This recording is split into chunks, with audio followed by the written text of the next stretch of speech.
The Battle of Yarmok was a significant confrontation that took place in 636 AD between the Byzantine Empire and the Rashidun Caliphate. Located near the Yarmok River in present-day Jordan, it marked a turning point in the Islamic conquest of the Levant. This battle occurred during the early Islamic conquests following the death of the Prophet Muhammad, amidst the desire to expand Islamic rule. The Rashidun army, led by Khalid ibn al-Walid, comprised around 20,000 troops, whereas the Byzantine forces, commanded by Emperor Heraclius's generals, numbered approximately 100,000.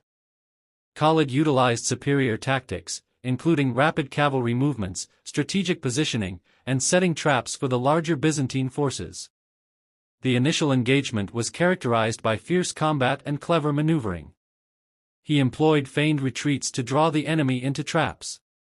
The battle concluded with a decisive victory for the Rashidun Caliphate, effectively dismantling the Byzantine presence in the region and contributing to the rapid spread of Islam. The fall of Byzantine control in the Levant led to the Muslim expansion into Syria and Palestine, significantly altering the political landscape.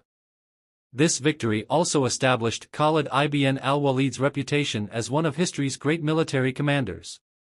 This battle paved the way for future Muslim conquests and the eventual establishment of Islamic governance across the region.